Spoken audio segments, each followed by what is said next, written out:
नमस्कार आपण समस्त को ओडिशा पाणीपाग चैनल रे स्वागत। राज्य रे वर्तमान गरम एवं गुळुगुळी जारी रही किंतु आगो को वर्षा आसुची 5-6 दिन पर्यंत वर्षा आसुची जहाँकि गरम गुळुगुळी आश्वस्ति दब कारण बंगोपसागर रे गोटे लघुचाप सृष्टि होबार संभावना रहुची।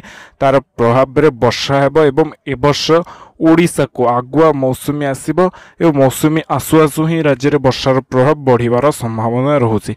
तो जो वर्षा केबेठारु हेबो गरम परिमाण संपूर्ण रूपे कमिबो एवं वर्षा के तारिख आरंभ हेबो से संपर्क रे पूर्ण भाव जानिया भिडियोटी को शेष पर्यंत देखंतु वर्तमान समय रे राज्यर पश्चिम ओडिशा रे गरम एवं उपकूल ओडिशा रे गुळुगुळीर प्रभाव रही उपकूल उत्तर ओडिशार जिला मानकरे किंतु 15-16 तारिख रु एथरे धीरे धीरे परिवर्तन आसिबो।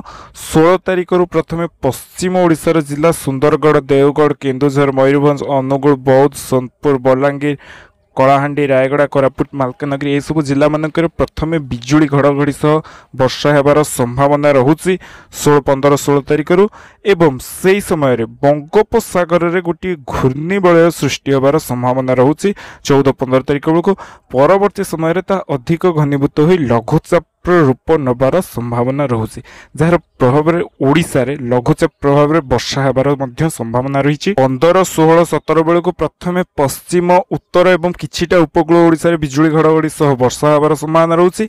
18-19 बेलू राज्य में लघुचाप प्रभाव मध्य पड़ी पारे उपकूल ओडिशार जिला मानक वर्षा हेबार संभावना रही। बिजुली घड़घड़ी सह केन्द्रापड़ा, जगतसिंहपुर, पुरी, खोर्धा, कटक, जाजपुर, नयागढ़, गंजाम, गजपति ए सब जिला मानक बिजुली घड़घड़ी सह वर्षा हेबार संभावना रहुची 17-18 तारिख बेलू।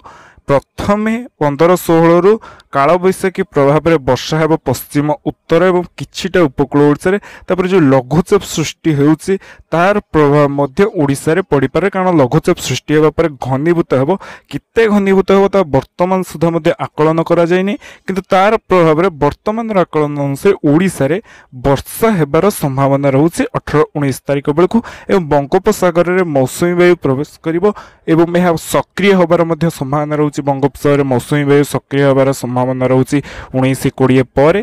तो 19-20 पर राज्य में पुणी बिजुली घड़घड़ी जो वर्षार प्रभाव 20 तारिख पर अधिका होबार संभावना रहुची। उत्तर हो उपकूल हो ओडिशार अन्य जिला मानक अधिका होबार संभावना रहुची। तो राज्य में तातीर प्रभाव 16 तारिख रु कमिबार संभावना रहुची। 20 तारिख रु राज्य में अधिका वर्षा होबार संभावना रहुची। मौसुमी वायु सक्रिय रहिबो, बंगोपसागर रु आर्द्रता आसीबो एवं अधिका वर्षा होबार संभावना रहुची बिजुली घड़घड़ी सह 20 तारिख पर। तो तातीर प्रभाव 20 तारिख पर आहुरी कमिबार संभावना अछि। प्रथमे 16 तारिख रु कमिबो किंतु 20 तारिख पर अधिका कमिबो एवं वर्षा मध्य 20 तारिख पर राज्य अधिका हेबार संभावना रहुची किंतु 15-16 तारिख रु वर्षा आरंभ हेबो। प्रथमे अपराह्न समय बिजुली घड़घड़ी सह वर्षा हेबो पश्चिम उत्तर जिला मानकरे तापर उपकूल ओडिशा रे मध्य वर्षा हेबार संभावना रहुची।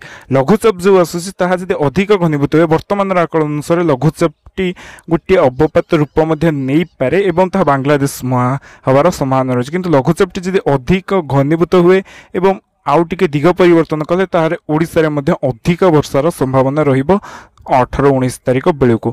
आपण मैंने सब जोड़ी रुहतु ओडिशा पाणीपाग आसुथिबा पाणीपागर सठिक एवं आगुआ खबर जानिया।